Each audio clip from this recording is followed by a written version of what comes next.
Hello friends, आज हम print culture and the modern world का कुछ शॉर्ट क्वेश्चंस करेंगे, जिसमें कि फर्स्ट क्वेश्चन है, where did the earliest kind of print technology that is the system of hand printing develop, यानी मुद्रण की सबसे पहली तकनीक कहाँ विकसित हुई थी? तो आंसर होगा चाइना में। मुद्रण की सबसे पहली तकनीक चाइना में विकसित हुई थी।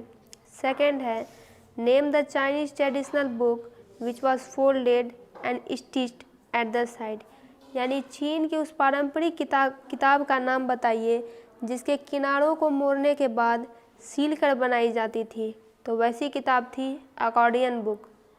Name the city in China which became the hub of the new print culture in the late 19th century, यानी चाइना के उस शहर का नाम बताइए जो कि अंतिम 19वीं शताब्दी में नई मुद्रण संस्कृति का केंद्र बन गया था। तो वो था संघाई। नेक्स्ट है, how had hand print technology introduced in Japan, मुद्रण की तकनीक जापान में कैसे आई? बुद्धिस्ट मिशनरी फ्रॉम चाइना, यानी जो चीनी बौद्ध प्रचारक थे वो 768 से 770 ईस्वी के आसपास यह तकनीक जापान में लेकर आए। नेक्स्ट है, in early times how did silk and spices from China reach Europe, यानी पहले के समय में रेशम और चीन से मसाले यूरोप कैसे पहुंचते थे? तो इसका आंसर होगा सिल्क रूट, यानी रेशम मार्ग से। What is Welham? वेलम क्या है? तो vellum is a parchment made from skin of animal. Vellum लिखने की एक सतह होती थी जिसे कि जानवरों के चमड़े से बनाया जाता था। नेक्स्ट है, हु वेर स्क्राइब्स, यानी स्क्राइब्स कौन थे? तो स्क्राइब्स वैसे कुशल लोग थे जो पब्लिशर्स के लिए, प्रकाशकों के लिए पांडुलिपि को लिखने का काम करते थे। Why could not manuscript satisfy the increasing demand of book in Europe during the 14th century, 14वीं शताब्दी में पांडुलिपि पुस्तकों की बढ़ती मांगों को पूरा करने में असमर्थ क्यों थे? तो कारण ये था कि वे हाथ से बनाए जाते थे और महंगे होते थे और उन्हें हाथों से बैठकर लिखना बहुत एक टाइम कंज्यूमिंग प्रोसेस था, लिखने में बहुत समय लग जाता था। Who develop the first non printing press, प्रथम प्रिंटिंग प्रेस की डेवलपमेंट का विकास किन्होंने किया? तो वो थे जोहान गुटनबर्ग। उन्होंने फर्स्ट नॉन प्रिंटिंग प्रेस का डेवलपमेंट किया स्ट्रासबर्ग, जर्मनी में 1430 में। व्हाट वेयर द बैलेट्स, यानी बैलेट्स क्या थे? बैलेट्स का मतलब होता है गाथा गीत। तो गाथा गीत होता है ऐतिहासिक वृतांत या लोक कथाएँ जिसे कि गाया या सुनाया जाता है। नेक्स्ट है, how did publishers persuade the common people to welcome printed books, यानी प्रकाशकों ने आम लोगों को मुद्रित पुस्तक का स्वागत करने के लिए कैसे प्रेरित किया? तो वो लोग बैलेट्स और फोल्क टेल, यानी कि गाथा गीत और लोक कथाएँ प्रकाशित करने लगे। साथ ही साथ उसमें उन्होंने चित्र डालना भी स्टार्ट कर दिया, यानी जो किताब अब वो बनाते थे उसमें फ़ोटो भी लगे होते थे जिसके कारण लोग आकर्षित होते थे। What are टेवर्न्स? टेवर्न्स यानी शराब घर।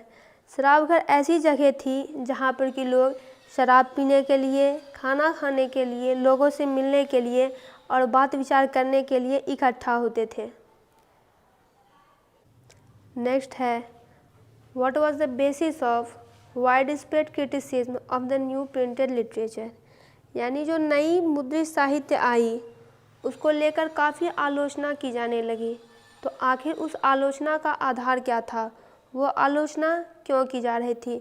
तो कारण ये था कि जब प्रिंटेड बुक आई तो हर लोग इसको लेकर खुश नहीं थे। कुछ लोगों ने इसका स्वागत भी किया, लेकिन कुछ के मन में यह आशंका थी कि ना जाने इसका लोगों के आम जहन पर क्या असर होगा। लोगों को लग रहा था कि अगर छपे हुए और पढ़े जा रहे पर कोई नियंत्रण नहीं होगा तो लोगों में बागी और अधार्मिक विचार पनपने लगेंगे, और अगर ऐसा हो गया तो मूल्यवान साहित्य की सत्ता नष्ट हो जाएगी। तो यही व्यापक आधार था जिसके कारण नवीन मुद्रित साहित्य की आलोचना की जा रही थी।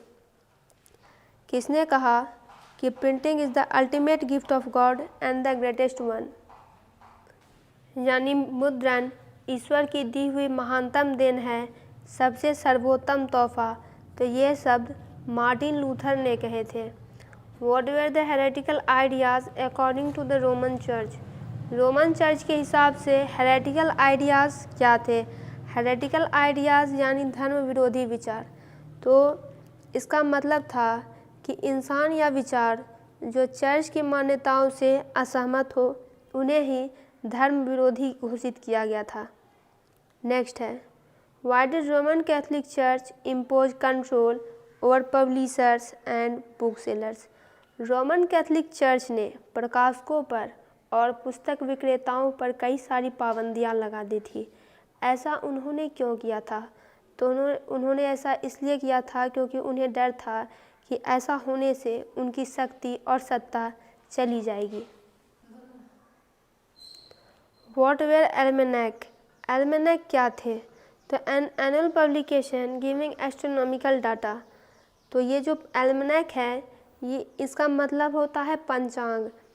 पंचांग ऐसा वार्षिक प्रकाशन था जो कि चांद, सूरज की गति, ज्वार भाटा के समय और लोगों के दैनिक जीवन से जुड़ी कई अहम जानकारियाँ देता था।